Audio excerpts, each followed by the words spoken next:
Proyectos educativos de alimentación y nutrición. Al final, ¿qué busca? Un proyecto es una idea, ¿no? Pero que busca llegar a una meta, y esa meta, muchos van a participar para lograr ese objetivo final que es conocido como meta o también medible, ¿no? Entonces, acá nos dan una definición. Nos dicen que un proyecto puede ser una idea, un plan o un programa. El concepto se emplea para nombrar al conjunto de acciones que se ejecutan coordinadamente con el objetivo de alcanzar una cierta meta. Es decir, se puede decir llegar a la luz, porque este poco más o menos que nos indica la meta del proyecto. Y van a participar muchas personas, ¿no? ¿Qué definen a educativo? Educativo, por su parte, dice, es un adjetivo que se califica lo que está vinculado con la educación. La educación incluso no lo están considerando como una ciencia porque se nutre de muchas ciencias. Es la instrucción o formación que se desarrolla en el marco de un proceso de enseñanza y aprendizaje. Bueno, es una definición, pero hay muchas, ¿no? De la parte educativa. Yo considero algún... ¿Qué se entiende por proyecto educativo? Porque los proyectos pueden ser, por decir, de construcción civil, pueden ser proyectos económicos, pueden ser proyectos de extracción, por ejemplo, cuando se refieren a los minerales, etc. Hay muchos tipos de proyectos, ¿no? Si hablamos de los proyectos, de los grandes proyectos de inversión pública. Pero cuando hablamos nosotros de la parte de educación, lógico, hablamos que es ya gran proyecto educativo cuando ya se realiza a nivel nacional, podríamos decir, ¿no? Ya se incorpora en la currícula, entonces ya, y todos los maestros tienen que realizarlo, ¿no? Pero primero siempre el proyecto empieza pues en pequeñito, a practicar, como se dice, a microescala, ¿no?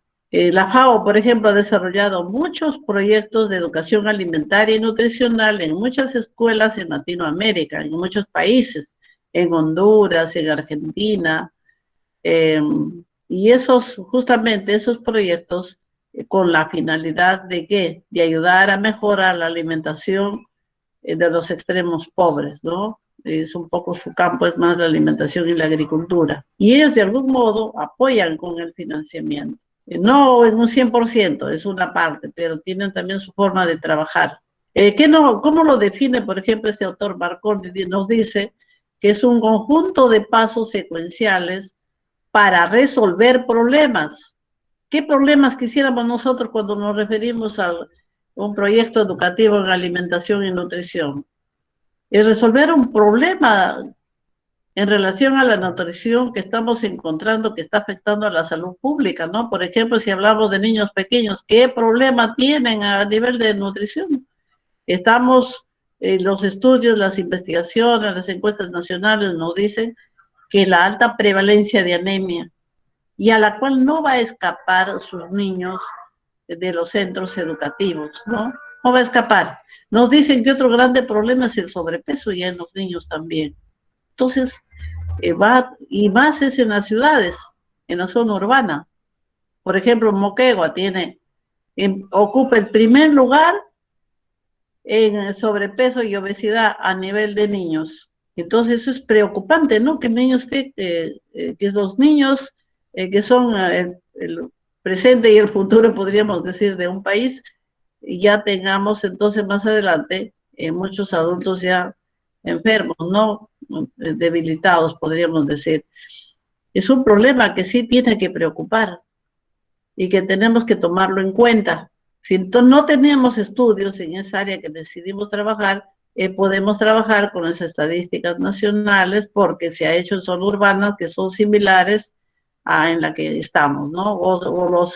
Hay también datos de la zona rural, los que viven en zona rural que podrían ahí coger esos datos. Porque siempre nos van a pedir qué problema buscamos resolver, por qué tenemos que educar en alimentación y nutrición, por qué tenemos que enseñar a las madres que aprendan a comer alimentos ricos sin hierro, que le den a sus niños, por qué tenemos que ver que mejoren esos refrigerios. Tenemos que ayudar. ustedes ya se han capacitado, ustedes ya están en la capacidad de proyectarse a su comunidad educativa. ¿Y por dónde tienen que empezar? Primero por ustedes mismos y luego por sus niños con los que van a trabajar a nivel escolar, ¿no? Porque esa es la labor del maestro, ¿no? Entonces, tienen que ir pensando que tienen que, y ya, como se dice, así como el patito que ya empieza a meterse al agua a nadar, o el pingüino, ¿no? El chiquito ya se mete y empieza y nada muy bien. Entonces, es así, para eso es la capacitación que nos dan en la universidad.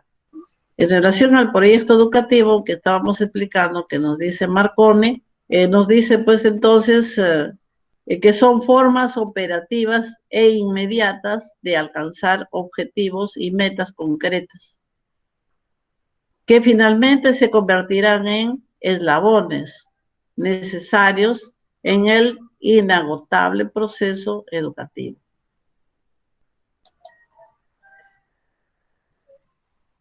¿De qué trata la educación alimentaria y nutricional? Ya habíamos hablado en nuestra clase introductoria, en nuestra clase 0, sobre la educación alimentaria y nutricional y qué buscaba en nuestros futuros maestros de educación inicial y en todos nuestros maestros que están llevando esta asignatura dentro de su formación general, ¿no?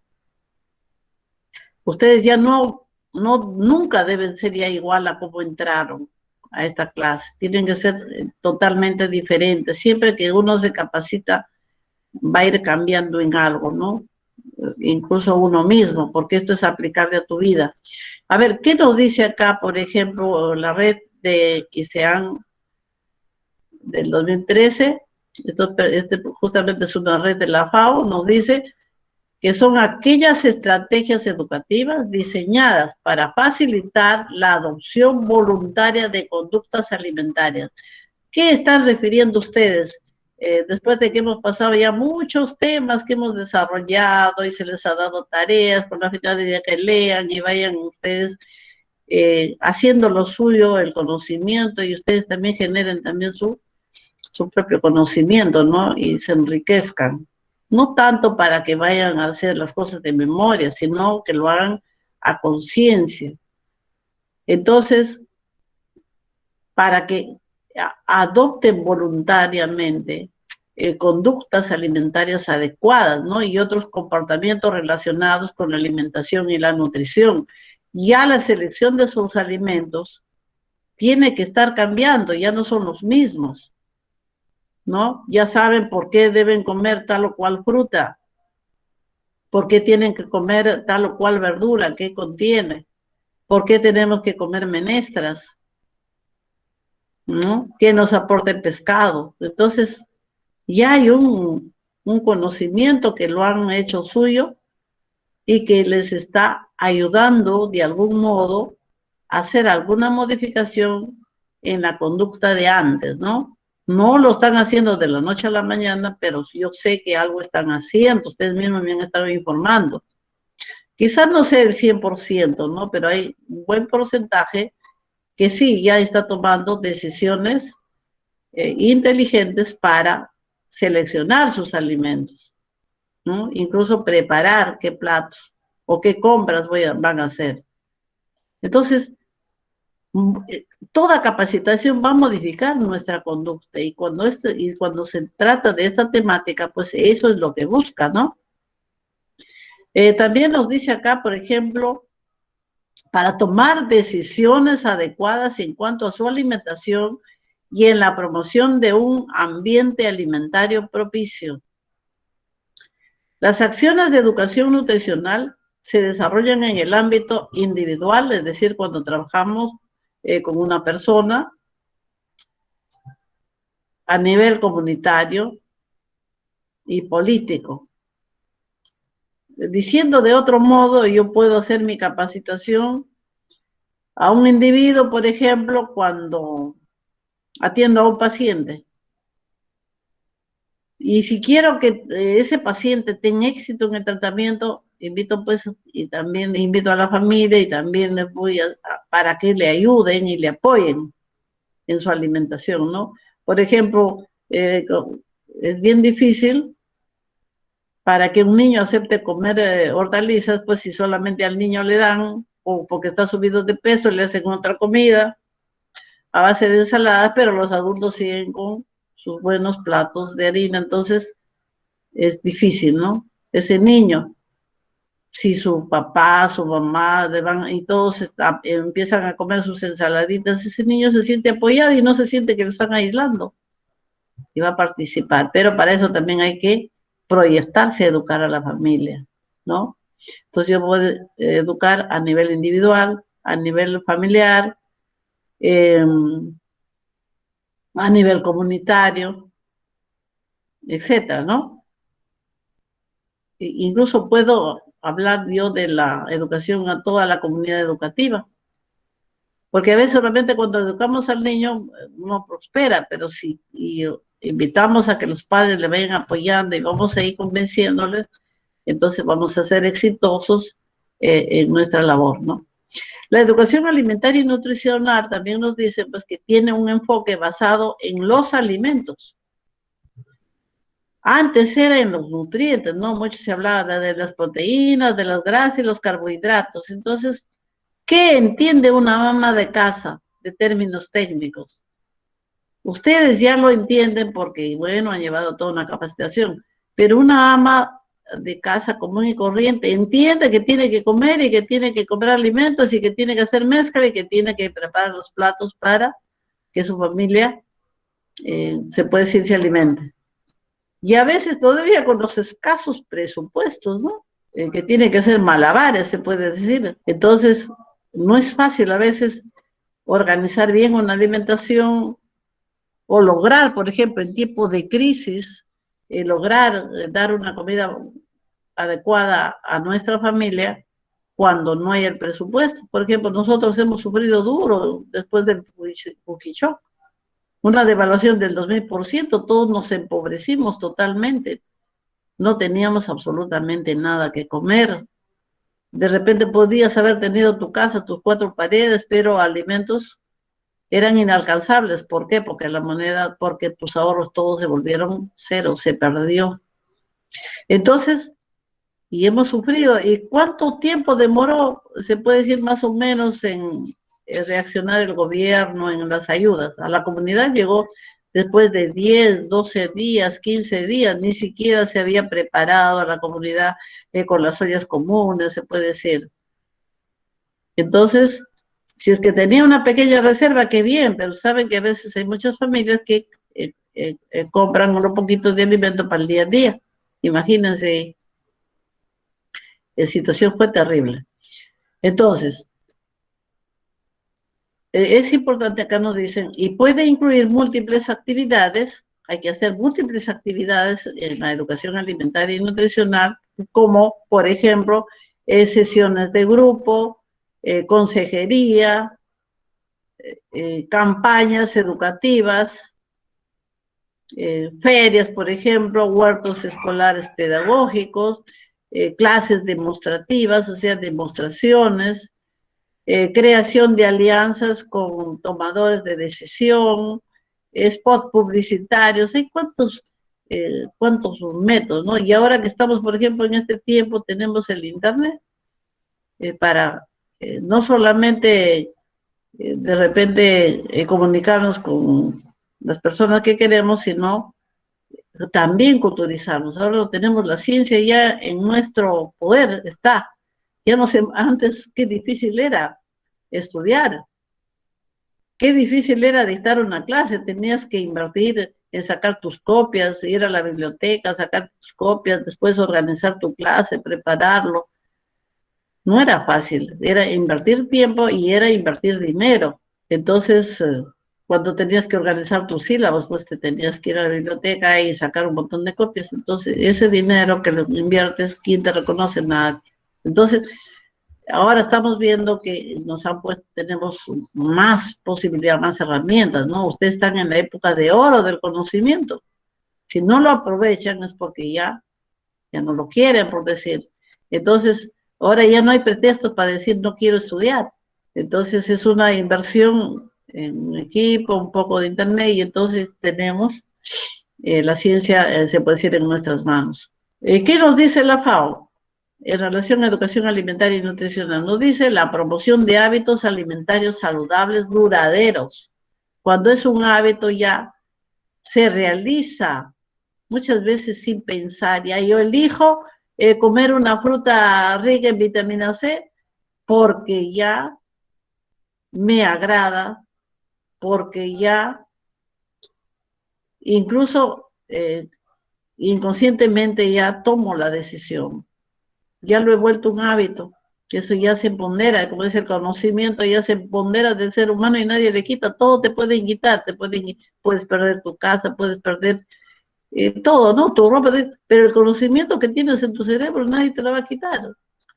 Algo así, ya ese conocimiento se pondera en el ser humano, es suyo. Educación alimentaria más allá del salón de clases. Si ya tenemos el conocimiento, ¿qué tenemos que hacer? Trascender, ¿no es cierto?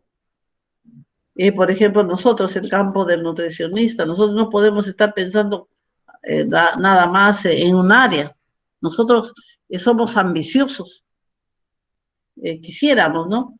Que todos los seres humanos tengan alimentos saludables en su hogar, que no haya niños desnutridos, que no haya personas con hambre. Entonces,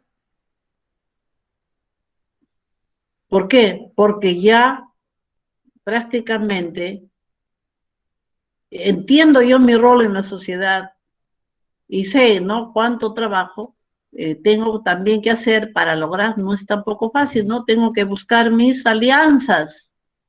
Imagínense, pues todos, nosotros podemos ser pocos los profesionales de la nutrición, pero la alianza tenemos que hacerlo, ¿no? Con los maestros, con los padres de familia, con la comunidad, con las instituciones educativas. Entonces, tenemos ya las herramientas, ya tenemos leyes, entonces ya hay avance. No, acá nos dice involucrando a toda la escuela, quienes están en la escuela, las autoridades, ¿no? Los directores, el personal administrativo, el personal de limpieza, el personal de vigilancia, los padres de familia, los niños, ¿no?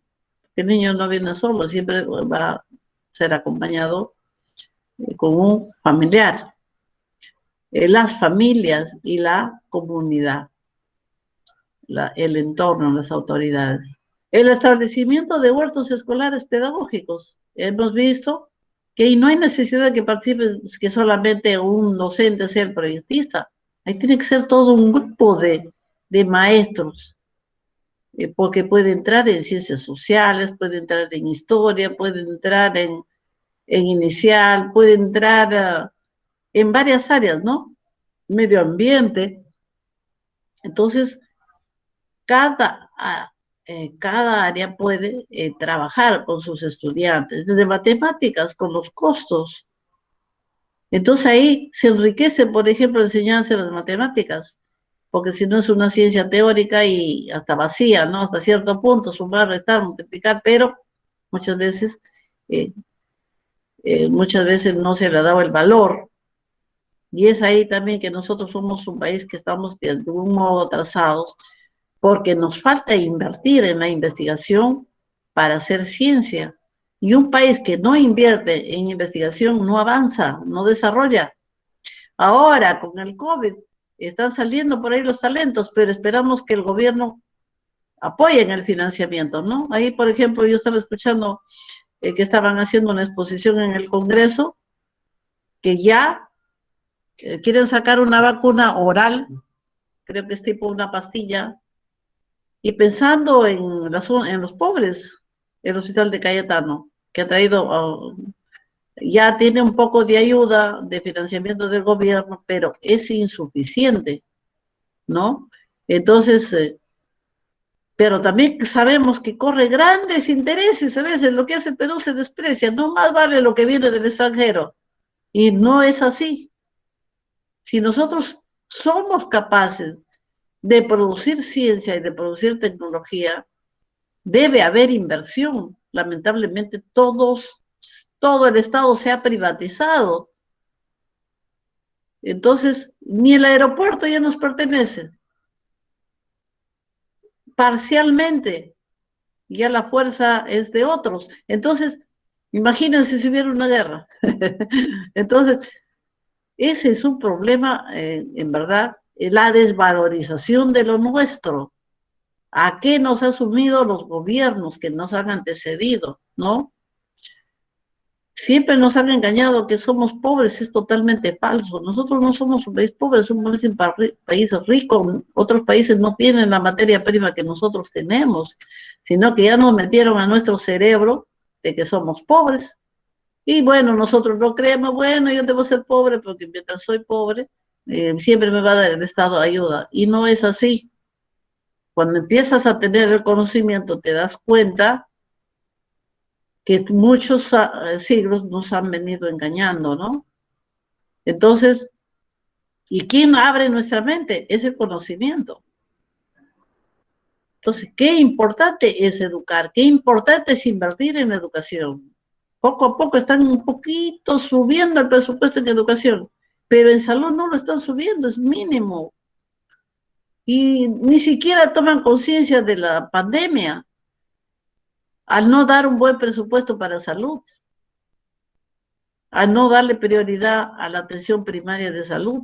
Entonces, ahí es el peligro, ¿no? Cuando tenemos autoridades escasas.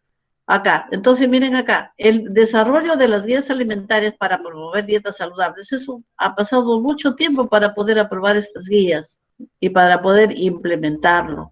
Incluso ya tenemos una ley, tenemos un reglamento para que se implemente en las escuelas, en los colegios, y las empresas cumplan, se puede decir, en el control de la cantidad de grasa que le ponen a sus productos, la cantidad de azúcar, o sea, que publiquen para que la persona que lo consume sepa qué come y cuál es el daño. Porque siempre nos han estado vendiendo sus grasas saturadas, su exceso de sal y su exceso de azúcar, ¿no? En sus productos. Entonces, por eso que ahora ellos están protestando, porque ellos se enriquecen a expensas de la salud del pueblo. También acá hay otro aspecto que nos dicen la creación de ambientes favorables para una buena nutrición y opciones alimentarias saludables. Qué bien se haría si en los centros educativos empezaríamos a poner en todos los centros educativos de nuestro país, público y privado, los kioscos saludables, donde se expenda frutas naturales, refrescos naturales, jugos, ensaladas de frutas y comida fresca preparada y higiénicamente que se ha preparado, ¿no? Con todas las condiciones saludables, se puede decir, para que ese alimento realmente beneficie a nuestros niños que lo consumen y también los maestros, ¿no? Porque el maestro también va a comprar su refrigerio. Y si se llega a implementar un almuerzo, los almuerzos, mejor todavía. Entonces, ¿qué nos dice acá la educación alimentaria y nutricional? ¿Qué nos dice la FAO de 2016? Nos dice que la educación nutricional no contempla ya solo la difusión de información acerca de los alimentos y sus nutrientes, sino que va más allá, ¿no? Sino dice que también proporciona las herramientas para saber qué hacer y cómo actuar para mejorar la nutrición. Ellos nos están asesorando, nos dan las herramientas a los países, porque es acuerdo también de todos los países, que más de 200 países que participan a nivel mundial. Queda ya una obligación de los gobiernos que incorporen en sus políticas, ¿no? El grupo de educación nutricional y concienciación del consumidor proporciona asistencia técnica a los países para que estos desarrollen políticas y programas que contribuyan a fomentar la comprensión pública. Tenemos ahí una hermosa página de la FAO y con cualquier cantidad, se puede decir, de artículos, de investigaciones para tomarlo, hacerle sus lecturas y publicarlo. Incluso tenemos ahí unas infografías muy hermosas, se puede decir, pero que muchas veces nosotros no tenemos acceso a esa información, pero que ahora sí, con el Internet, nosotros, se puede decir, la generalidad ya de personas estamos llegando, ¿no? Entonces, esos mensajes educativos sean de comprensión pública sobre la importancia de la sana alimentación, la repercusión que tiene la comida sana en la salud de la persona, el ahorro que va a producir, porque el gasto que gastas en un paciente que tiene una enfermedad crónica es terrible, se puede decir, ¿no? Un paciente, imagínense, con cáncer, con artritis, un hipertenso. Entonces ya es una persona ya limitada, ¿no? Ya no va a rendir como si se mantendría sano. La creación de entornos que faciliten la elección de opciones alimentarias saludables. Para eso, ¿qué quiere decir? Tiene que haber restaurantes también que nos vendan comida saludable, que deberían ser regentados, asesorados por especialistas en alimentación y nutrición. Las farmacias sí nos dicen regentados por los químicos farmacéuticos, pero los restaurantes no se obligan, no se ha logrado todavía que sean regentados por especialistas, ¿no? Ingenieros alimentarios o nutricionistas, para controlar la bioseguridad y qué alimentos se están vendiendo, qué platos estamos ofertando al público. Todo eso son políticas que tiene que dar el gobierno. Entonces, somos los especialistas que tenemos que asesorar a nuestros gobernantes para que entiendan esa importancia. Entonces, acá nos dice, es así que haya elecciones de opciones alimentarias saludables y la creación de capacidades, tanto para individuos como para instituciones, para adoptar prácticas alimenticias y nutricionales que promuevan la buena salud, por ejemplo, el deporte, ¿no? La actividad física es importantísimo. 70% de sobrepeso y obesidad en nuestros adultos, súper preocupante, ¿no? ¿Qué estamos alimentándonos? ¿Por qué no estamos haciendo actividad física? ¿Por qué no estamos tomando agua? ¿Por qué no como mis frutas y mis verduras? ¿Qué está pasando? ¿Cómo están nuestros presupuestos? Entonces hay muchos interrogantes que tenemos que hacernos para ir viendo. Y si me estoy enfermando, me estoy resfriando varias veces al año, ¿por qué me estoy resfriando mucho? Entonces,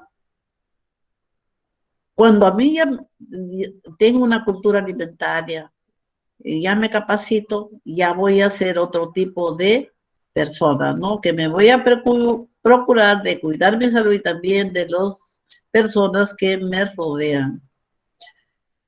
Y el maestro pues tiene un rol muy grande, inmenso, diría, en la formación y capacitación desde los niños muy pequeños hasta los adultos, ¿no? Pasos para la redacción de un proyecto. Estamos hablando de un proyecto general o un proyecto educativo, puede ser también que sea un proyecto productivo, pero en este caso, este es justamente sacado de educación administrativa, ¿no? Gestión de proyectos. Y cuando hablamos de gestión de proyectos, ¿de qué se encarga la parte de la administración de la educación? Justamente de ver el quehacer de la educación, ¿no? Todo lo que tiene que ver con la planificación, con la organización, con la dirección, con el control, se puede decir, del sector educación, ¿no? Y todos sus componentes. Acá entonces se plantean 9 interrogantes. Una interrogante es ¿qué se va a hacer? Es decir, ahí tenemos que definir, primero analizar qué problemas hay, qué sé yo, para tomar en cuenta y sacar nuestra idea ya, ¿no? Prácticamente ese sería el nombre de nuestro proyecto. Pero que eso lo podemos ir modificando según, pero tenemos que ir poniendo un nombre tentativo, ¿no?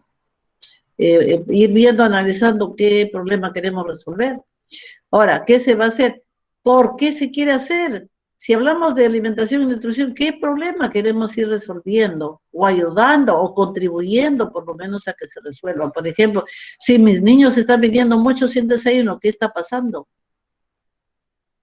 O se levantan muy tarde o sencillamente no hay los insumos, o que de repente tengo que tramitar quizá ayudas, ¿no? de los gobiernos locales, etc. Entonces, ir analizando, ¿para qué lo voy a hacer ese proyecto? El objetivo o fin, objetivo general, objetivo específico. ¿Cuánto se va a hacer? Metas, alcance, ¿no? Esa lucecita, ¿cuál es? ¿A dónde quiero llegar? ¿Qué quiero? ¿Modificar hábitos alimentarios? ¿Qué quiero? ¿Qué busco? ¿Cuándo se va a hacer? Ver también la temporalidad. ¿Cuánto? ¿No? El cuánto es medible. La meta es medible. Por ejemplo, capacitar a 20 niños de educación inicial en que aprenda a comer, ¿cómo podríamos? Empecemos por los refrigerios saludables. Y también tengo que capacitar a las 20 madres, ¿no? O quienes están a cargo de esos niños. Entonces serían 20 madres, 20 padres, etcétera, pero cada uno va a tener su metodología diferente, ¿no? ¿Dónde lo voy a hacer? Es decir, ¿en qué espacio o lugar? ¿En qué centro educativo? Y si voy a implementar un biohuerto, tendría que ver si es que existe un terrenito, si hay, aunque sea un pequeño metraje, es decir, algo que yo pueda realmente en qué lugar hacer. Pero si voy a hacer un proyecto nada más que tiene que ser, que no es un proyecto, se puede decir, de biohuerto, es solamente algo más simple, quizá de algunas mezclas nada más de alimentos que necesito, quizás necesite yo alimentos, insumos, necesite algunos equipos, ollitas, ¿qué más les puedo decir? Eh, cucharas, etcétera, ¿no? Es decir, un poquito de menaje, vajilla, quizá una cocinita, etcétera. Entonces, todo eso, ir enumerando lo que voy a necesitar para hacer mi proyecto, si es que voy a hacer una clase demostrativa, no sé cómo yo decido hacerlo. Entonces, ¿dónde el lugar es importante? Considerarlo, ¿no? ¿Cómo lo voy a hacer? Todas las actividades, todos que hacer, ¿cuántas actividades? 8, 10, 12, 15, no sé cuántos pasos voy a tener que hacer, ¿no? Todas las actividades que tengo que hacer. ¿Cuándo? Entonces eso ya lo voy a ir especificando en un cronograma que puede ser, mi proyecto puede tener días de duración, o puede tener semanas de duración, o puede tener meses de duración, e incluso puede ser más de un año, ¿no? Entonces, pero tengo que cronogramarlo. ¿Y quién va a tomar la decisión? Es el que proyecta la idea. Yo, por ejemplo, realizaba mis proyectos de educación alimentaria a las madres de familia, y mis proyectos eran de 4 o 6 sesiones, ¿no? Y generalmente eran talleres, una pequeña charla y luego un taller de preparados, y que muchas veces los preparados salían de ellas mismas, ¿no? Y ellas mismas a veces daban su casa, y daban su menaje, su vajilla. Así empecé trabajando. Ya después ya los ambientes, las cocinas familiares, que sé yo, que eran muy buenos ambientes, ¿no? Que se puede hacer muchas cosas. Entonces, pero ya uno busca estrategias, ¿no? ¿Con qué y con quiénes voy a trabajar? Los recursos humanos, los recursos profesionales, los recursos de apoyo, los padres de familia, los niños, es decir, todo lo que yo voy a necesitar para realizar mi capacitación, ¿no? Si doy un curso de proyección social de educación alimentaria, ¿qué voy a necesitar? Quizá el apoyo de un especialista, que yo también le puedo invitar, pero que algunos temas puedo desarrollarlo y otros temas puedo ir invitando. Entonces, cuando uno quiere hacer, no hay imposible, todo es posible. ¿Y yo qué proyectos no he realizado? Proyectos sencillos con la comunidad, no les estoy diciendo esos macro proyectos, pero sí son experiencias vividas por las madres de familia, ¿no? Yo salía por acá, por allá y por todos sitios me pedían capacitación y me pedían, y las solicitudes que llegaban a mi oficina era que la nutricionista del área de Chosica o Arochirí los capacite para que ellas sean nutricionistas. Así ha sido sus oficios de señora. Interesante, ¿no? Entonces, yo tenía que organizar mi tiempo y ver, a ver, qué día voy por acá, qué día voy por allá, pero tenía que ir atendiéndolo y también buscando mis apoyos, ¿no? Otras colegas, invitando. Y así ir resolviendo, hasta que ya llegué a formar como 25 promotores, les di una capacitación como de 500 horas para que sean mi mano derecha y me ayuden, porque uno no se da abasto. Y como me habían dicho que nosotros somos pocos recursos y que hay que capacitar a nuestros promotores, pero hay que darles una buena capacitación para que hagan la réplica. Y así trabajé yo con 25 promotores de nutrición y lo coloqué en cada centro de salud para que ellos a su vez den las charlas, den una réplica. Entonces ya mi trabajo fuerte fue en capacitarles y luego solamente supervisarles. Entonces, es así como uno empieza a multiplicar, ¿no? Tenía una buena formación en comunidad y entonces eso lo implementé. Y cuando salí con un grupo de estudiantes polivalentes de la universidad, los organicé en pequeños grupos y le dije, a ver, ustedes vean qué problema, ustedes son de qué especialidades, agrúpense. ¿Qué pueden hacer? ¿Qué pueden hacer? Júntense. Los de historia y geografía dijeron, nosotros nos encargamos del diagnóstico socioeconómico, del diagnóstico histórico y socioeconómico de la comunidad. Ya se van a encargar de la monografía, muy bien. Ellos ya tenían que diseñar la encuesta, pero todos participamos en la toma de datos, ¿no? El otro grupo, los de inicial decían, no, nosotros queremos implementar una biblioteca comunal, vamos a hacer recolección de libros, y por ahí se juntaron con los de Benestería, ellos incluso se agenciaron, consiguieron donación de maderas, qué sé yo, hicieron al final un armario, y se le implementó una pequeña biblioteca a un Pronoí, en Huaycán. Entonces, así fue juntándolo a los estudiantes eran nuevos, pues la canduta no sale a la comunidad, recién está esperando el 10º ciclo, es muy tarde que se sale, tiene que salirse desde antes, desde los primeros ciclos debemos proyectarlos a la comunidad. Yo, por ejemplo, en mi universidad tengo esa formación, desde los primeros ciclos me llevaban en epidemiología a estudiar una encuesta, hacer una encuesta en campo, salud pública, igualito, a participar en las campañas. Entonces, sí era nuestra formación bastante, había teoría, bastante, mucha teoría nos han dado, pero también nos llevaban a la comunidad a ver los problemas. Es así cuando se enriquece más el conocimiento. Pero si estamos en las 4 paredes, ahí es otro problema. Entonces, un poco nuevos, los jóvenes no habían salido en otras asignaturas, para ellos realmente no era tan fácil entrar a la comunidad. Yo decía, jóvenes, acá no necesitan, hay muchas cosas. Y sí hemos hecho un trabajo muy bonito, ¿no? Yo después que ya los organicé, les enseñé a hacer su plancito de trabajo, ya después solamente empiezas a coordinar con las autoridades y a supervisar ellos mismos que hacían sus gestiones y todo, ¿no? En ese tiempo nos llevaban el almuerzo incluso a la comunidad, a la universidad en sus carros. Entonces, miren, yo les cuento un poquito esta experiencia, porque estamos ahora en otra etapa totalmente diferente, ¿no? Pero de todo se aprende. Ahora también vamos a tener un aprendizaje muy grande y vamos a empezar a revalorar nuestra vida, el día al día. Vamos a aprender a revalorar nuestra familia, vamos a aprender a todo darle quizá un valor agregado, ¿no? Entonces quizá antes hemos vivido muy correcamino y ahora sí es momento que reflexionemos y pensemos un poco. ¿Bajo qué condiciones se va a trabajar ese proyecto? Todos los supuestos, ¿no?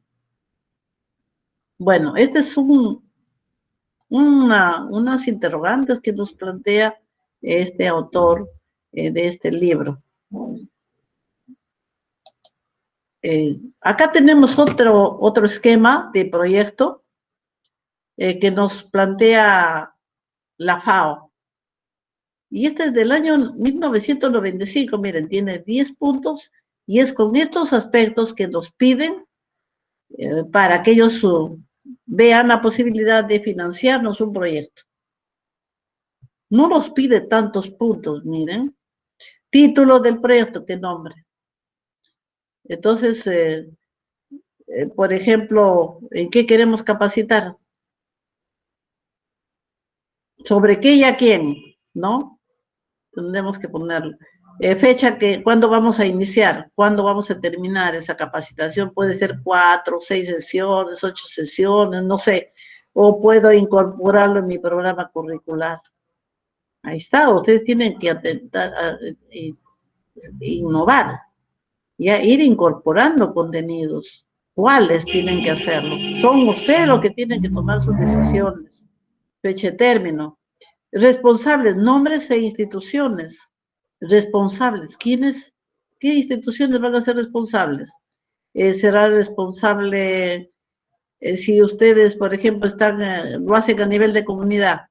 ¿Quiénes van a ser los responsables de ejecutar un proyecto educativo? En ese caso será la universidad, ¿no? Pero a través de sus estudiantes, ¿no? En el 10º ciclo, que ustedes van a ir a ejecutar proyectos.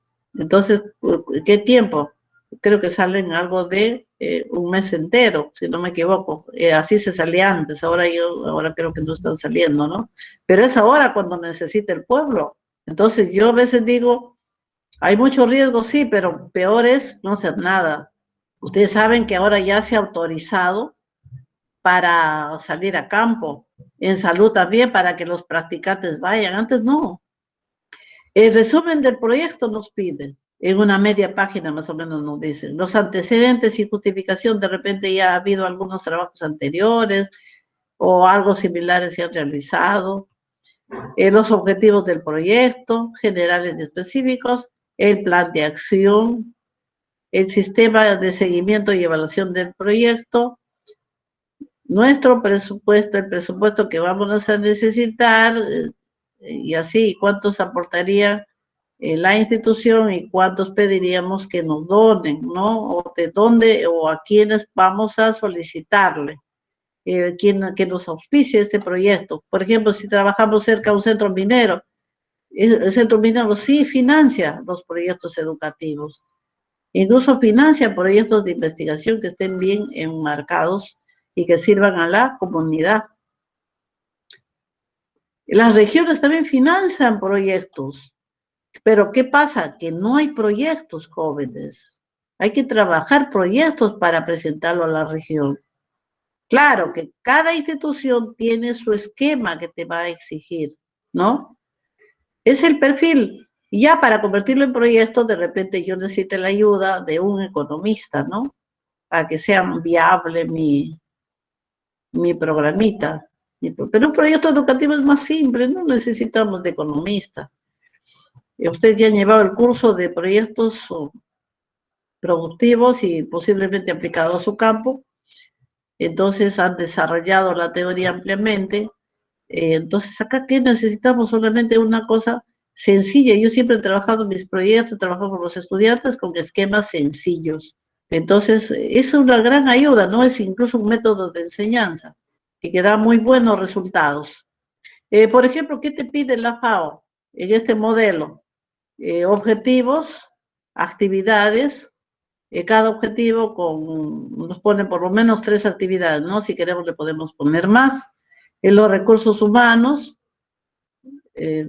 los recursos materiales, equipos, insumos, dinero, etcétera. El tiempo que puede ser en días, en semanas, meses, etcétera. Este es sacado de la FAO, no es tan actualizada la referencia, pero he visto bastante didáctico esta guía. Tabla 3, cronograma de actividades, creo que todos estos lo manejamos, que se puede expresar en días, en semanas o en meses, ¿no? Ellos nos presentan en meses, ¿no? Por ejemplo, ya a veces financian proyectos para 1 año o para 2 años, pero siempre el dinero lo van enviando cada 6 meses, ¿no? Semestral. Y tienes que ir a seguir haciéndole los preinformes del desarrollo que va realizando. Entonces puedes tranquilamente programarte varias actividades, ¿no? Puedo hacer mi diagnóstico nutricional y luego puedo trabajar mi capacitación, puedo preparar mis materiales educativos. Entonces, mis guías, mis manuales, mis rotafolios, mis cartillas, no sé cuántas ¿Qué herramientas voy a necesitar para el desarrollo de mis clases, ¿no? Entonces, es así como nos están solicitando. Solicitud de presupuesto. Miren acá los rubros que nos piden para el personal, cuánto de dinero necesitamos, si es en dólares. Cuánto aporta el organizador, por ejemplo, el centro educativo, la institución o la universidad, ¿no? Depende de dónde lo estemos presentando. Los fondos solicitados a otra organización, ¿no? Quizá acá mencionemos a cuántas estamos solicitando y cuánto estamos pidiendo y cuánto le estamos solicitando a la institución que le estamos oficializando, pidiendo el apoyo. ¿Cuánto de dinero voy a necesitar para el personal? ¿Cuántos van a trabajar? Para planta física, si se necesita maquinaria, equipo y útiles. Por ejemplo, estamos hablando, por ejemplo, si quisieran los estudiantes de construcción civil, hoy no sé, queremos acá hacer un plano y ayudarle en la gestión del proyecto para que construyan su local comunal. Entonces el mismo gobierno les da presupuesto, ¿no? Los municipios. Entonces lo trabajan, el planito, el perfil, y lo canalizan. Y quien lo presenta es la comunidad. Muchas veces es la comunidad la que tiene que presentar esos proyectos. Pero también podemos presentarlos nosotros, no, eso no quita. Insumos detallados según actividades. ¿Para qué necesito? Todo lo que se necesita. Los viáticos, si es que hay que viajar. Y yo quiero capacitar de repente en Loreto, en una comunidad chaninca. Yo tengo que pernotar, tengo que movilizarme, ¿no? Y no es fácil el traslado. Entonces, todo tienes que considerar todos los detalles. Y ahí tiene que ver para tus pasajes, para que comas, para que te alojes, etcétera, ¿no? Es decir, todo va a depender de la envergadura del proyecto y de la ubicación, costos de administración, etcétera, etcétera. Entonces, son esos puntos básicos que nos solicita la FAO, ¿no? Que nos sugiere. Dice que podemos también ir variando, pero estas cositas nos sugieren. Productos de desarrollo de las actividades, pero también cada actividad hay que medirlo con sus respectivos indicadores. Si voy a realizar un diagnóstico nutricional, ¿cuáles serán mis indicadores? ¿Qué mediré? Por ejemplo, quiero medir la hemoglobina de la sangre de los niños. Tengo que hacer por lo menos dos controles, ¿no? Antes de empezar mi capacitación y quizá después, cuando termine el año escolar, para ver si hubo logros. Y eso tengo que canalizarlo con salud. Hemoglobina antes, hemoglobina después, control de peso antes, control de peso después, control de talla antes, control de talla después. Entonces, y luego voy comparando si hubo repercusión o no. Ahora, quiero medir el aprendizaje, también puede ser un indicador, cómo repercutió en el aprendizaje, cómo repercutió en la parte psicomotriz del niño, ¿no? Entonces, ¿cuántos aspectos ustedes dentro de su campo que podrían considerarlo como indicadores? Y acá llegamos ya a la tabla 6, los resultados esperados del proyecto. Objetivos, acá por ejemplo si se plantean 3, los indicadores de cada objetivo, si se lograron o no se lograron, todo eso evaluar. Guía evaluación de las propuestas. Muy bien, ya hemos terminado nuestro proyecto, ahora ¿qué queremos? Si esto puede ser factible o no, entonces tenemos que convocar a la comunidad, a quienes queremos capacitar, a nuestras autoridades, entonces, ¿para qué? Para que no esté solamente, quizás sea de uno, sino de varios, ¿no? Para que varios estemos, se puede decir, inmersos en ese proyecto. Yo recuerdo cuando les di una capacitación a mis promotores de nutrición que formé, porque entraron ahí, les nombraron, ¿no? A bastantes jovencitas en el gobierno de Belaúnde, y yo decía, pues, ¿cómo voy a trabajar sola? Entonces necesito capacitar a mis promotores de nutrición. Y de golpe yo pedí, si no me equivoco, como 25 todavía eran muy jovencitas, ¿no? Que estaban entrando a trabajar en el segundo periodo de Belaúnde, porque yo entré el año 85 a salud. Entonces, yo decidí, la asistente social pensaba que la nutricionista se ha vuelto loca, ¿cómo va a recibir tanta gente inútil, según ella? Pero ya me tenían secundaria, entonces para mí me bastaba con su secundaria y yo ya les daba el resto, ¿no? El conocimiento, buscaba capacitadores. Y se les capacitó en varios aspectos, en tejidos básicos, en biohuertos, en cómo preparar mermelada, varias tareas para que ellos a su vez se realicen con la comunidad, ¿no? Y también contenidos básicos de alimentación y nutrición.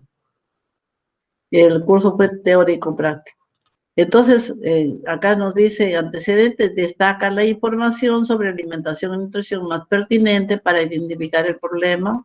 Entonces, ¿cómo estamos, cómo se llama, redactando el problema, ¿no? ¿Cómo lo estamos nosotros dándole ese valor, ¿no? Dándole una redacción adecuada para que ese proyecto, esa idea sea vendible, se puede decir, porque yo lo que tengo que hacer es que mi idea, que lo he plasmado ya en mi perfil de proyecto, yo lo pueda lograr ejecutar. Cuando he logrado ejecutar y al final, entonces, caray, ahí está el éxito, ¿no? Que no quede letra muerta nomás en el papel. Entonces, ustedes cualquier una propuesta educativa que trabajen, pueden también desarrollarlo en su comunidad. De repente, cuando ustedes trabajan, ya salen a la comunidad. Y yo digo que desde ahora deberían ya salir, solamente bien protegidos. Pero lógico, pues nuestra universidad no quiere invertir en apoyar, ¿cómo se llama? Quizá con uniformes adecuados, con las máscaras, con la alimentación.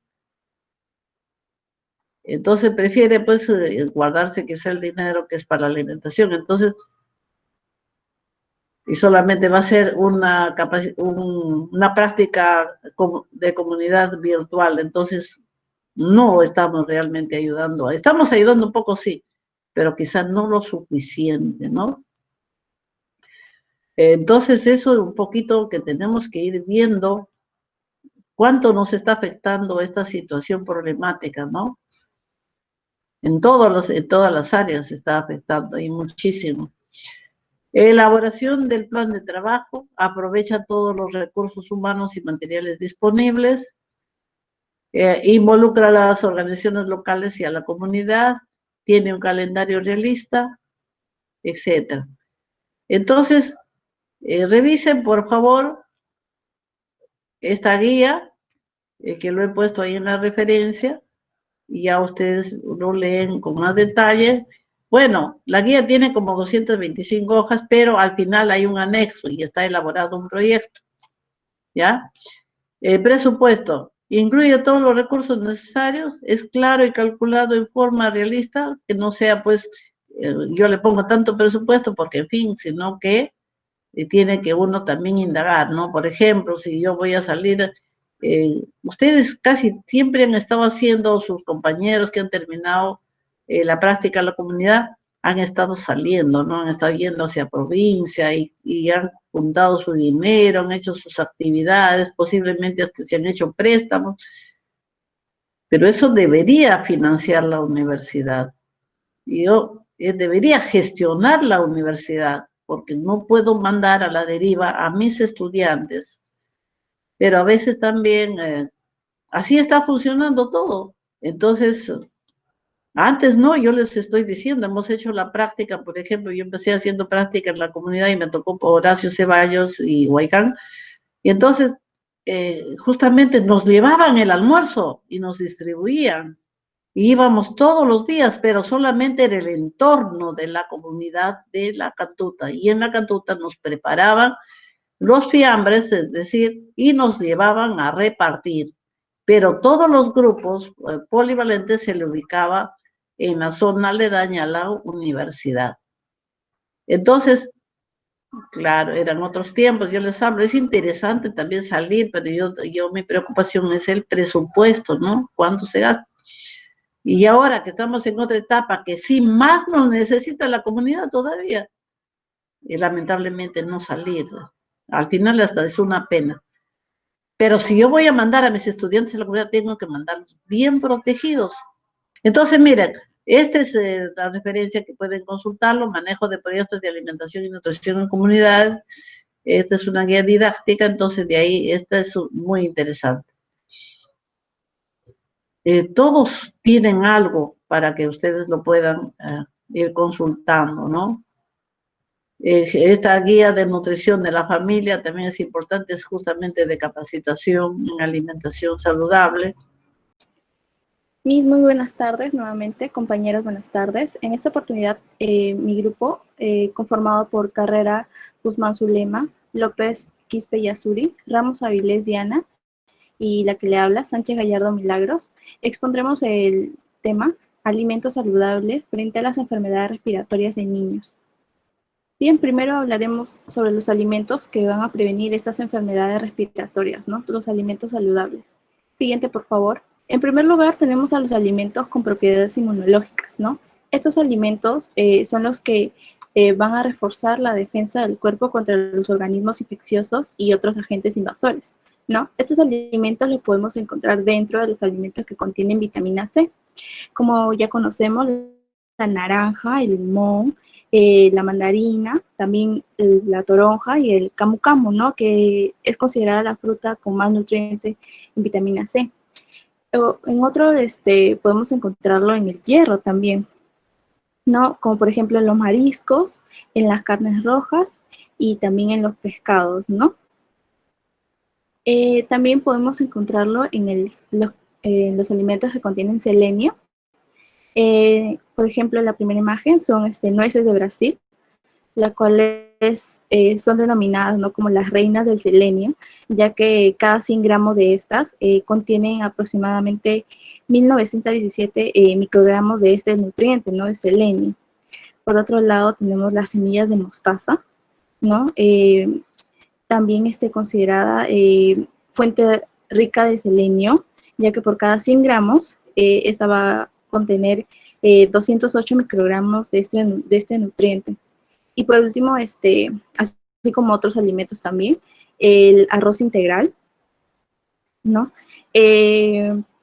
Y los alimentos con zinc, por supuesto, tenemos ahí los huevos, ¿no? También las ostras, especialmente las ostras silvestres de oriental, perdón, ya que tienen un alto contenido de zinc, ya que por cada 100 gramos de estas va a haber dentro, va a contener, perdón, 188 miligramos de este mineral, ¿no? Y también, por supuesto, el cacao, el chocolate negro, ¿no? Que por cada 100 gramos del chocolate negro va a haber 202 miligramos de zinc, ¿no? También encontramos el zinc en la carne de cerdo, en el arroz integral también, como ya lo mencioné, en el cangrejo, ¿no? Y en la carne de res. Siguiente, por favor. Bien, otros alimentos que van a contener estas propiedades inmunológicas, en primer lugar tenemos al ajo, ¿no? Este es saludable por distintas razones, ¿no? Antiguamente el ajo se usaba para combinar las diferentes infecciones, ¿no? Porque es un eficaz antibacteriano y antiviral y, por supuesto, un antifungivo, fúngico, ajá, y hace disminuir la presión sanguínea. Aún no, por favor, Diana. Y hace disminuir la presión sanguínea y retarda el endurecimiento de las arterias, ¿no? Las propiedades inmunológicas del ajo se deben a su considerable concentración de compuestos de sulfuro como la alicina, y esta previene las enfermedades como los resfriados, ¿no? Y va a combatir también a la fiebre. Lo segundo sería la almendra, las cuales es un alimento rico en vitamina E. Esta vitamina es clave para el sistema inmunológico saludable, ¿no? Recordemos que la vitamina E es una vitamina liposoluble, lo que significa que necesita grasa para absorberla de manera adecuada, ¿no? Las almendras, así como las nueces y otros frutos secos, van a tener estas propiedades, ¿no? Un ejemplo sería que unas 6 almendras, ¿no? Con piel, van a proveer casi el total de la dosis diaria recomendada de vitamina E, ¿no? Siguiente, por favor. Por tercero, tenemos los crustáceos, ¿no? Los crustáceos no es un alimento en que se piensa de entrada que puede reforzar el sistema inmunológico, pero muchos de estos van a aportar considerablemente en cantidad de zinc, ¿no? Lo cual es básico para que las células que regulan esa función inmunológica actúen de forma adecuada. Otros crustáceos pueden ser también cangrejo, los mejillones, las almejas y la langosta, ¿no? Son algunos de los que contienen el zinc en mayor medida. Siguiente. El kefir. El kefir son las bacterias que se desarrollan del fermentado de la leche. Este es muy saludable, ¿no? Especialmente para el sistema inmunológico, porque van a combatir otras bacterias, ¿no? Estas van a reducir la inflamación y van a aumentar la actividad antioxidante, ¿no? Siguiente, por favor. Por quinto tenemos las semillas de girasol, ¿no? Estas se componen solo de fósforo y magnesio, además de otras vitaminas como la vitamina B6 y la vitamina E. Esto quiere decir que contiene un elevado poder antioxidante esencial para mantener el sistema inmunológico. También lo podemos encontrar el fósforo y el magnesio dentro de la palta y las verduras de hojas verdes, ¿no? Siguiente, por favor. Y por sexto tenemos el té verde, ¿no? Esto tiene en contenido el flavonoides, ¿no? Que es un tipo de antioxidante importante. Por lo que convierte en realmente beneficioso es el epigallocatechin, gallate, ¿no? El cual es un antioxidante aún más potente que mejora la función inmunológica, ¿no? El proceso de fermentación nos dice que del té negro exclusivamente destruye buena parte de este, por lo que es recomendable el té verde sin fermentar, ¿no? Además, este té verde también es una buena fuente de aminoácidos, ¿no? Y va a contribuir a la producción de componentes de glóbulos blancos, los cuales van a combatir estos gérmenes, ¿no? Siguiente. Bien, aquí tenemos los alimentos con propiedades antioxidantes, que según Castillo en el 2013 nos indica que un antioxidante de la dieta es una sustancia existente de los alimentos que significativamente reduce los efectos adversos de los radicales libres, tanto como oxigenados como nitrogenados, ¿no? Nos dice también que durante el funcionamiento fisiológico normal del cuerpo, especialmente en la página 52, ¿no? Aquí tenemos una imagen, la cual vemos que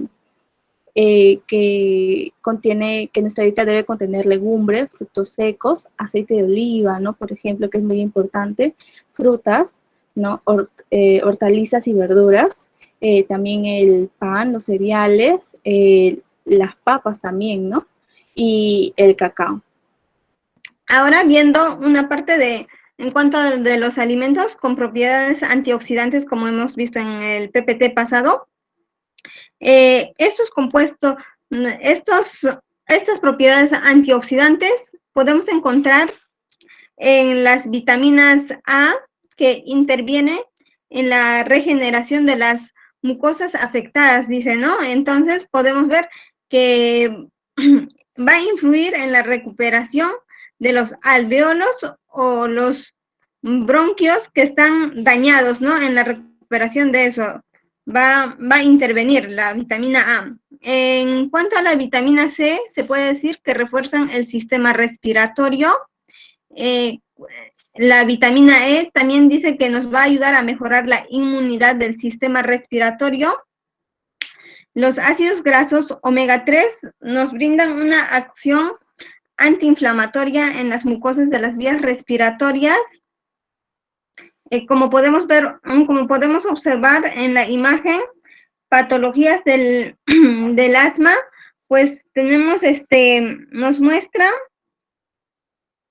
unos músculos pues al principio son lisos y relajados, ¿no?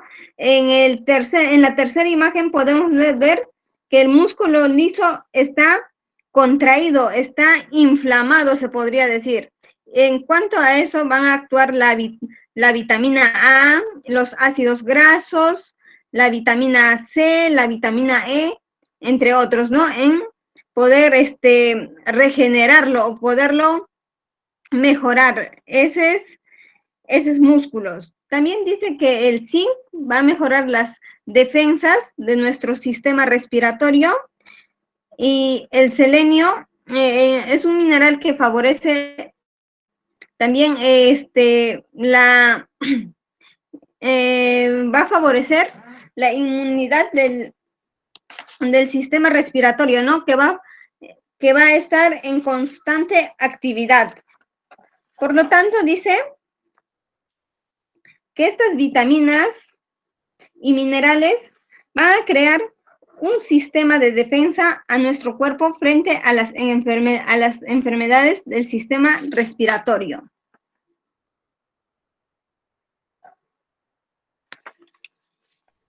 Bien, ahora vamos a seguir con los alimentos con propiedades antiinflamatorias. Algunas enfermedades respiratorias son causadas por el flujo de aire limitado, ¿no?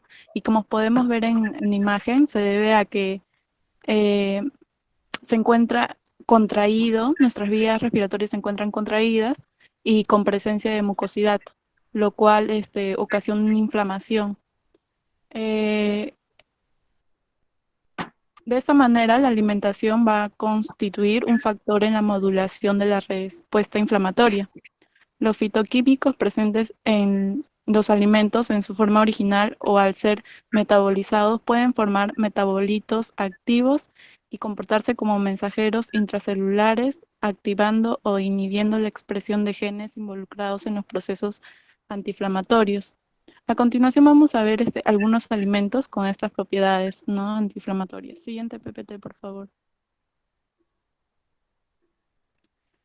Tenemos al regaliz, que es un remedio natural muy efectivo para descongestionar las vías respiratorias mediante la expulsión de mucosidad acumulada y tiene propiedades justamente antiinflamatorias.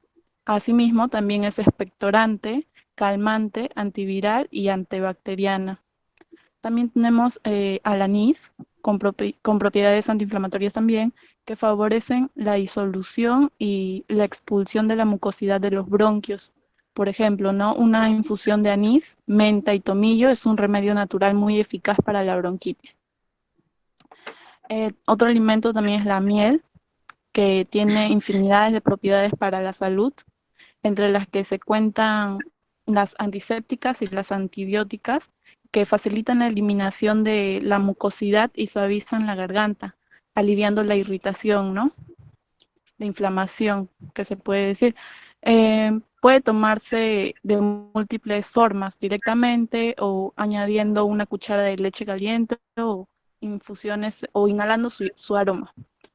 También tenemos al limón, que es un cítrico increíblemente rico en vitamina C, un potente antioxidante que ayuda a reforzar el sistema inmunológico para hacer frente a los virus y a las bacterias, ayudando a limpiar los pulmones. Por ejemplo, combinado con la miel, que acabamos de mencionar, es un remedio muy eficaz y muy utilizado para aliviar la irritación de garganta. Otro alimento es la cebolla.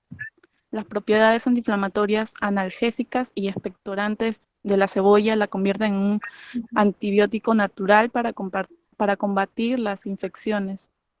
Además, tiene un alto contenido en azufre y facilita la expulsión de la mucosidad en las vías respiratorias. También tenemos a los pescados. Existe en el mercado infinidad de pescados con propiedades antiinflamatorias que poseen ácidos grasos omega 3, y algunos de estos alimentos son los atunes, la caballa, el arengue. Con ellos se desinflama y se descongestionan las vías respiratorias, como si se tratara de un jarabe de aceite de pescado, ¿no? Siguiente. Bien, ahora tenemos los alimentos expectorantes. Los alimentos expectorantes son sustancias que ayudan a eliminar los famosos mocos que son producidos por las vías respiratorias. Como consecuencia de ello, tienen los resfríos o el gripe. A su vez, la tarea que tienen estos alimentos expectorantes es convertir ese moco en una sustancia líquida para que así expulse fácilmente. Siguiente. Bien, tenemos unos 5 alimentos que ayudan a eliminar, que son buenos expectorantes. Tenemos la miel, que ayuda a fortalecer el sistema inmune. Este funciona como expectorante, desinflama la garganta y combate la tos, aparte que tiene muy buenas vitaminas y es capaz de disolver y reducir las flemas. También tenemos el jengibre, que es el quión. Su consumo ayuda a calmar la tos y la congestión. También funciona, es un expectorante natural, alivia el dolor de garganta y cuida el aparato respiratorio. A su vez tenemos las infusiones.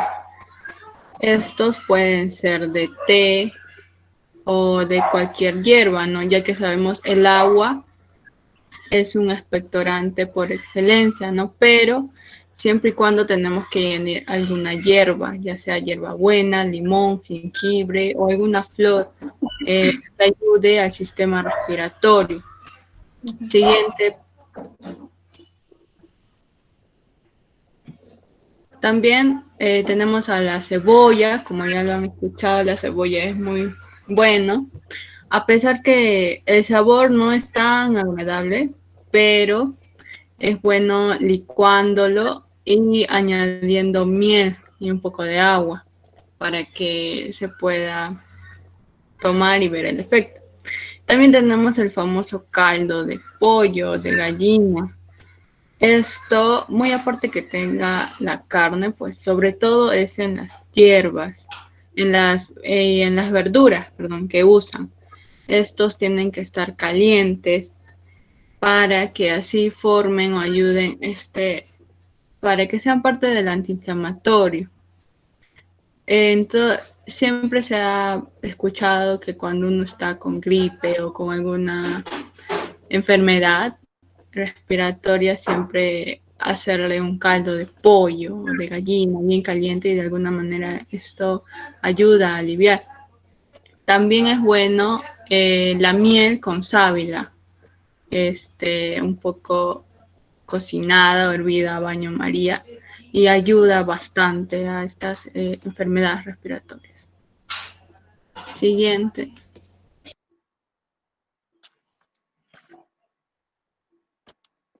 Bueno, vamos a continuar con tipos de alimentos para evitar las enfermedades respiratorias. En cuanto a los tipos de alimentos, encontramos a las frutas que, como podemos ver, tenemos naranja, limón, manzana, pimentón, plátano, kiwi, entre otras frutas, ¿no? También dice, nos va a ayudar a prevenir estas enfermedades las verduras de vitamina que contienen vitamina A, como podemos ver las zanahorias, las espinacas, brócoli, el mango, durazno y zapallo. También encontramos que hay yogures, que se debe consumir yogures naturales y leche también natural, ¿no? Y también las proteínas que encontramos en los cereales y también encontramos en las carnes, ¿no? En las carnes de pescado, podríamos decir en carnes de res y también en toda clase de carnes y también las proteínas pues están en todos los productos que consumimos, ya que sean naturalmente, ¿no? Porque si consumimos un producto procesado, ya no va a tener las mismas vitaminas que podemos encontrar cuando son naturales, o si no, es decir, de la chacra hacia la casa, ¿no? Y entonces, pues, dice que estas proteínas y estas frutas y verduras nos van a brindar grandes nutrientes y vitaminas, ¿no? Que nos va a ayudar a prevenir estas enfermedades.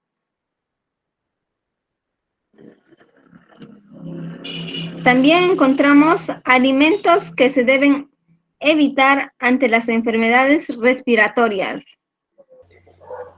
Bien, en estos alimentos que se deben de evitar tenemos las bebidas ácidas, las bebidas carbonatadas, los embutidos, las verduras crucíferas y los productos lácteos y la sal.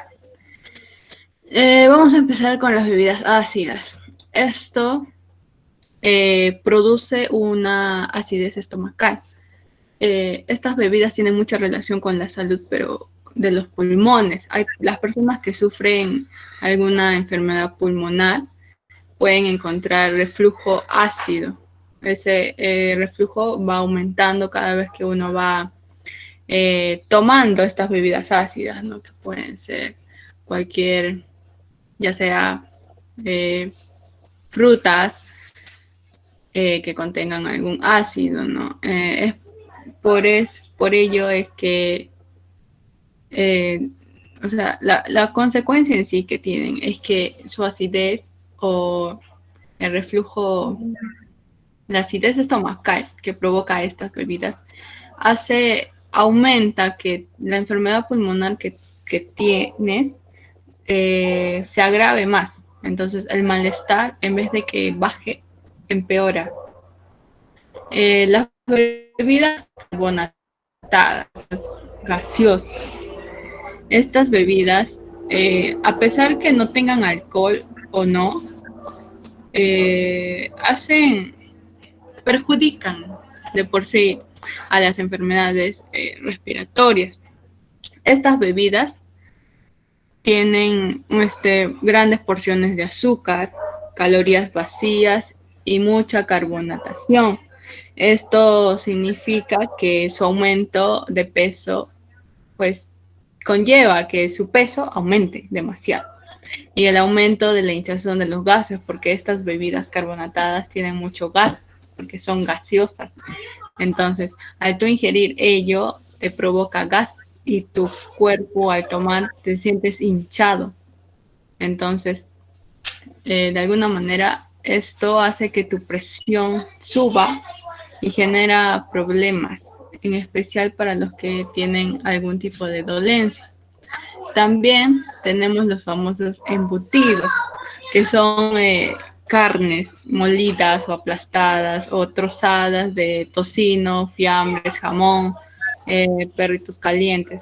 Y todas esas carnes, partículas de carnes en sí que son juntadas, lo tritura, ya sale tu embutido, ¿no? Pero esos embutidos tienen nitratos.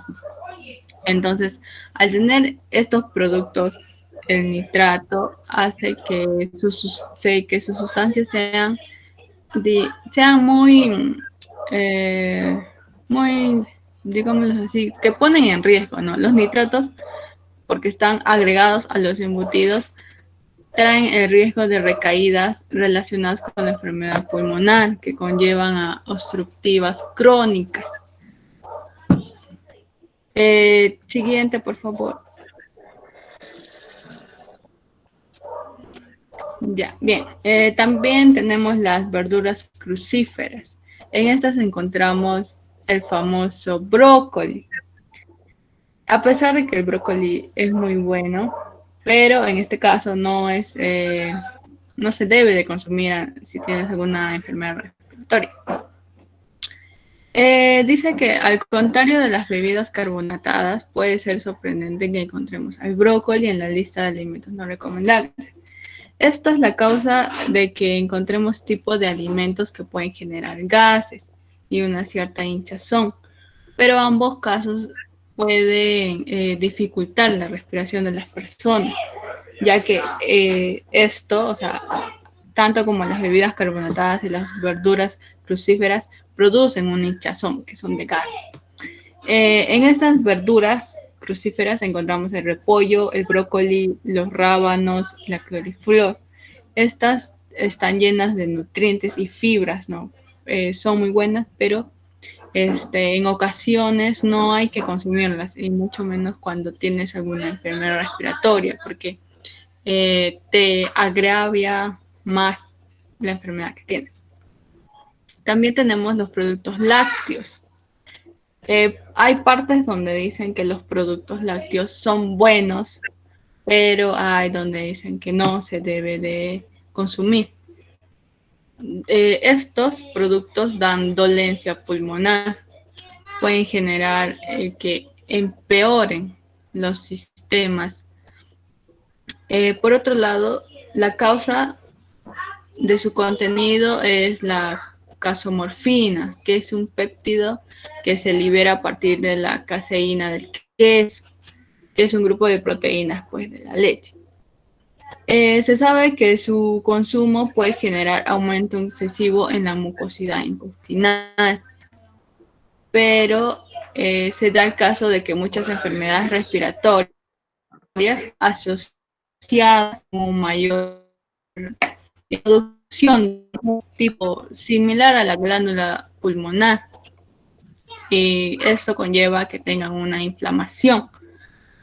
Pero como dije al comienzo, hay algunos estudios que dicen que cuando tienes la enfermedad respiratoria puedes consumir la leche, pero otros que dicen que no puedes porque te agravia y hace que tengas una inflamación. Bien, tenemos la sal y frito. O sea, los alimentos fritos, mayormente las chatarras. En la sal tenemos el sodio, que su componente pues es la sal. Estas se relacionan mucho con las enfermedades. Si bien es cierto, en los alimentos es necesario la sal. No en todos, pero siempre la sal tiene buen sabor. Pero no debemos de consumir en exceso, porque si consumimos en exceso empeoramos nuestra enfermedad que tengamos, o hacemos tener una enfermedad, acarreemos una enfermedad. En todo caso, pues no hay que consumir tanta sal, porque esto hace que su consumo excesivo, que las personas retengan el agua. Entonces, al retener el agua, causamos problemas respiratorios. Por lo tanto, no hay que consumir tanto, ¿no? En vez de consumir la sal, hay otros productos que pueden sustituirlos, como algunas hierbas que tienen sabores, o la famosa stevia. Y en lo frito, pues estos son mayormente las comidas chatarras, como helados, hamburguesas, papas fritas, chocolates, galletas, y ahí está todo, básicamente los alimentos. Bueno, los productos chatarra. Estos está más que claro que al consumirlos en excesividad, pues tu peso hace que aumente, y al aumentar, claro,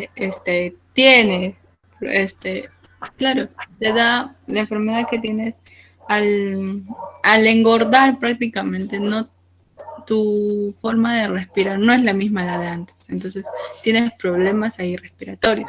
Esto conlleva que tu colesterol esté mal y tengas las enfermedades del corazón, te dé un paro cardíaco o cualquier otra enfermedad que hace que tu cuerpo esté pues prácticamente gordo a lo que era antes, ¿no? Y para ello debemos de consumir más comida sana o saludable, ¿no? Entonces, esto tiene, a su vez, de comer estos productos fritos, chatarra, también no hay que consumir las verduras crucíferas, porque estos alimentos fritos causan la hinchazón y la incomodidad del diafragma, porque tú al consumir te engordas, entonces tu respiración no es igual.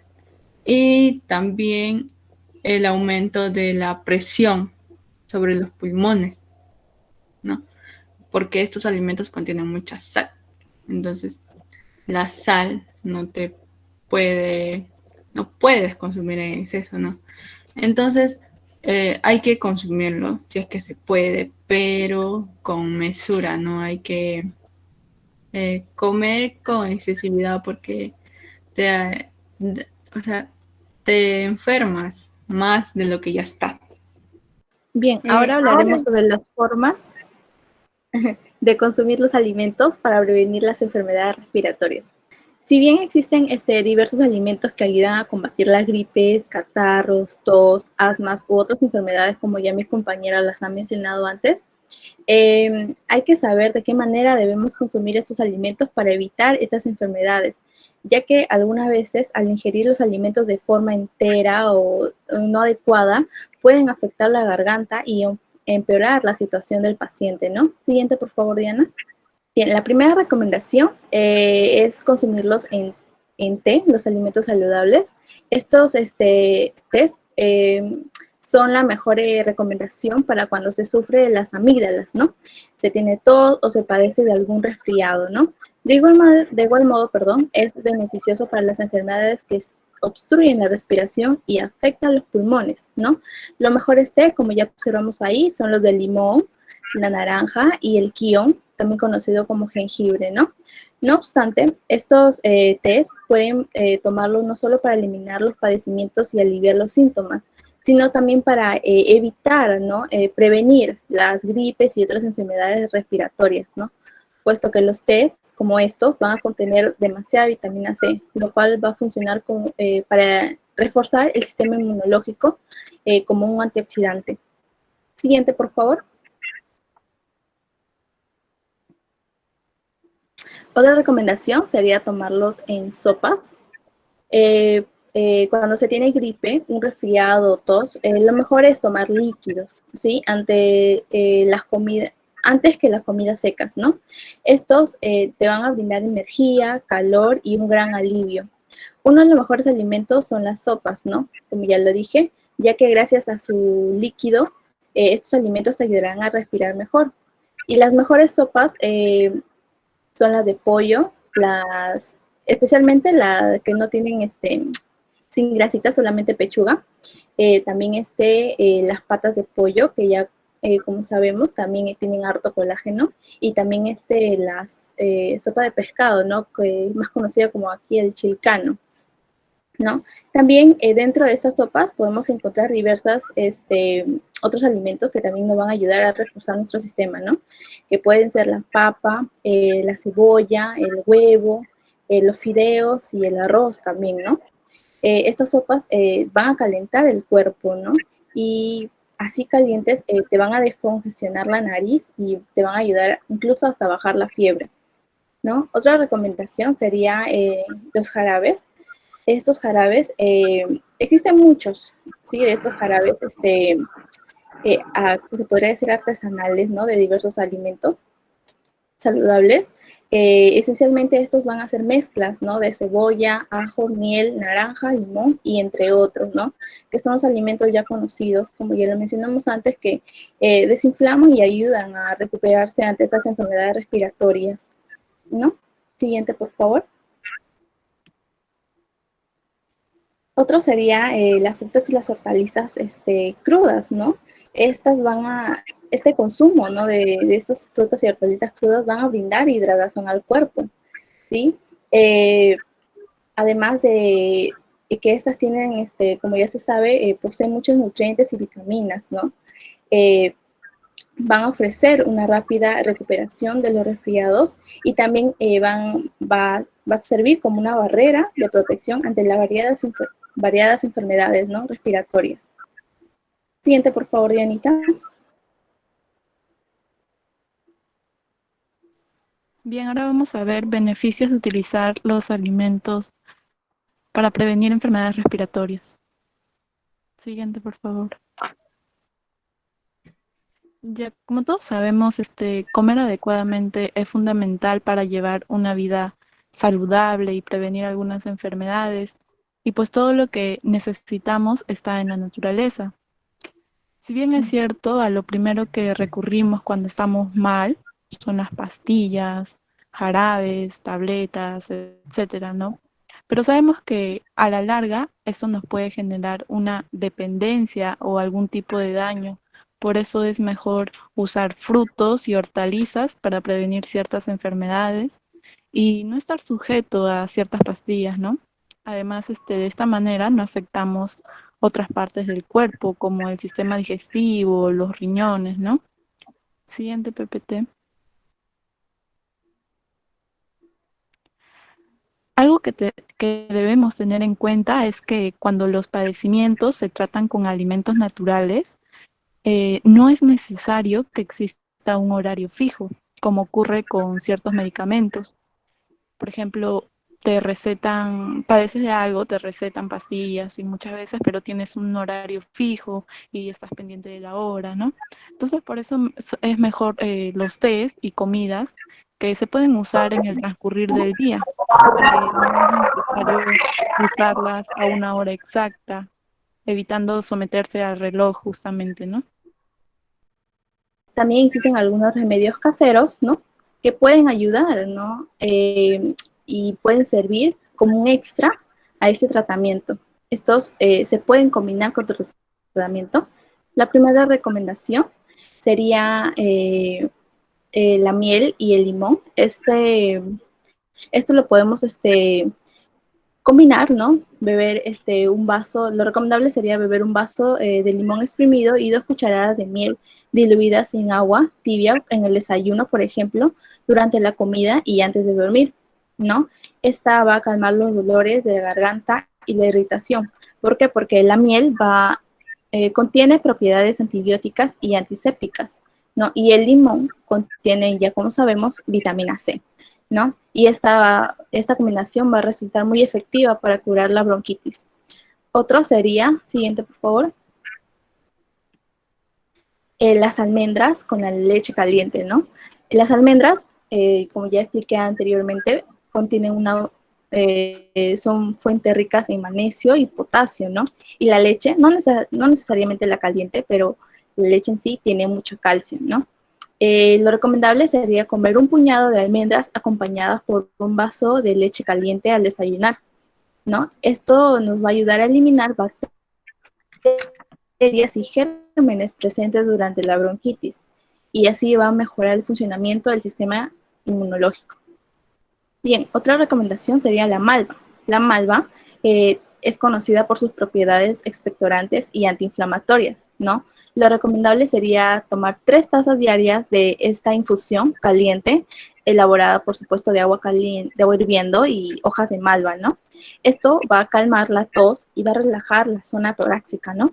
Que es más frecuente en la bronquitis, los bronquios, perdón, ¿no? Y otra recomendación sería el eucalipto, ¿no? El eucalipto contiene propiedades antisépticas y desinfectantes, ¿no?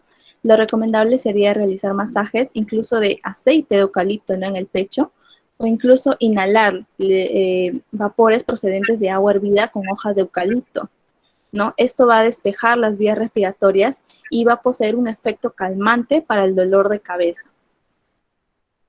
Siguiente, por favor, Diana. Y por último tenemos al orégano. El orégano contiene propiedades antiinflamatorias, ¿no?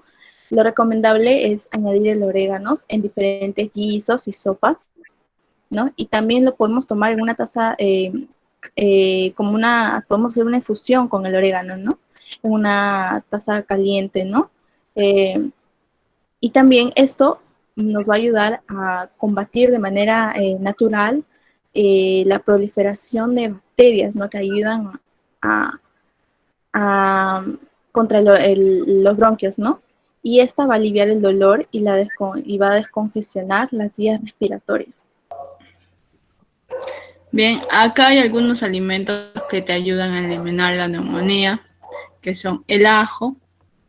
El olor no es bueno, ni consumirlo tampoco, pero tenemos que hacerlo porque al consumirlo de una manera diaria nos ayuda bastante. También tenemos la cúrcuma, el tomate y las guayabas. Estas son muy ricas en vitamina C y debemos de consumirlas bastante porque nos ayuda a subir las defensas del organismo. Si estamos muy débiles, al consumirlo nos ayuda bastante a tener un sistema inmune más bueno. Y a su vez nos ayuda a eliminar los virus y bacterias que son producidas por algunas enfermedades. Y tenemos la zanahoria, que estas son muy ricas en vitamina A, pero sobre todo hay que tomarlas como jugos de zanahoria, ¿no? Muy aparte de que son muy buenas para la vista, pues estos ayudan de alguna manera a mejorar la salud, sobre todo en jugos o tal vez haciendo cremas o sopas o incluirlas, hacer una ensalada y ayudan a que los pulmones estén más limpios o más frescos.